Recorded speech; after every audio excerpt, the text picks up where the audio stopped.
Santa Putina, la mujer de Samaritana.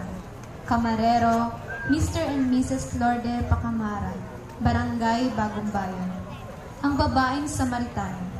Mula sa Ebanghelyo ni San Juan, kung alam lamang ninyo kung anong ipinagkaloob ng Diyos at kung sino itong humihingi sa inyo, ay marahil ay kayo ang manghihingi sa Kanya at kayo naman ay pagbibigyan niya ng tubig na nagbibigay ng buhay.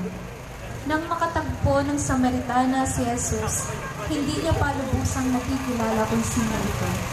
Ang kanyang pagkikipag-usap kay Jesus ay naging daan upang unti-unti niyang mabatasan kung sino si Jesus. Sa simula si Jesus para sa kanya at isang Hudyo, pagkatapos ay isa lamang propeta sa bandang huli. Naunawaan niya na si Jesus ang Mesayas, ang tubig na nagbibigay ng buhay, na walang hanggang, kaya siya ay mamba at nanalig kay Jesus. Santo Susana de Galilea.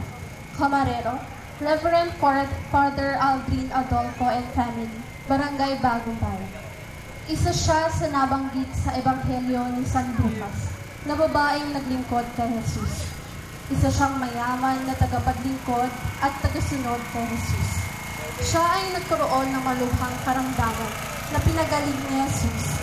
Dahil sa kaganapang ito, ay ipinamahagi at ipinagbili niya ang kanyang ari-arian at kayamanan upang gamitin sa pangangailangan ni Jesus at ng kanyang mga alagad. Santo Ana, la esposa de la Cusa. Camarero, Mr. Felix N. Veliote and family, Barangay Bagong Bayan. Si Santo Ana ay asawa ni Cusa na katiwala ni Herodes Antipas, ang tetraka ng Galilea. Kabilang siya sa mga babaeng pinagaling ni Jesus kasama sina Maria Magdalena at Susana. Naging mga tagasunod sila ni Jesus at inihandog ang kanyang kabuhayang pangtustos sa pangangailangan ni Jesus at ang kanyang mga alagad.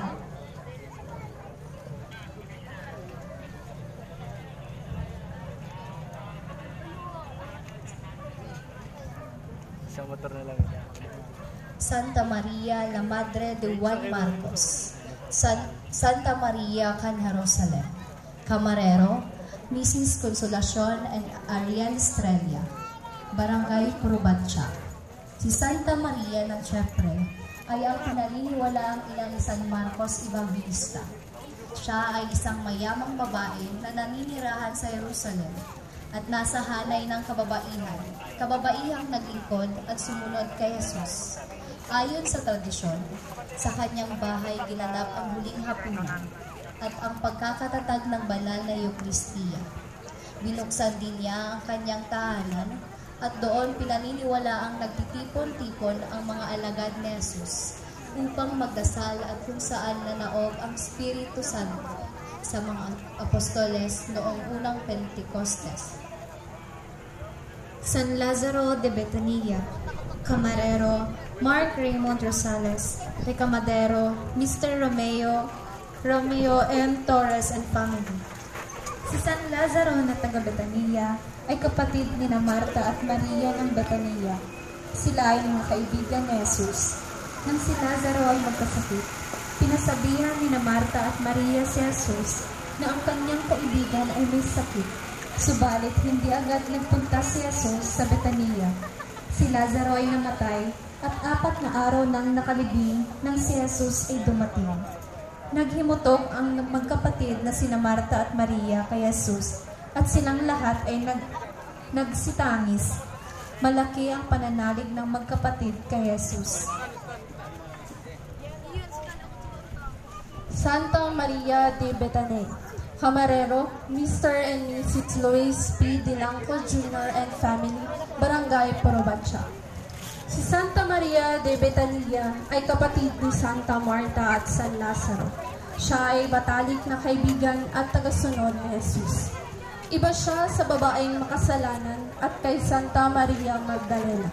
Si Santa Maria de Betania ang nagbuhos ng pabango sa paanan ni Jesus at pinahiran niya ito ng kanyang buhok ayon sa Ebanghelyo ni San Juan.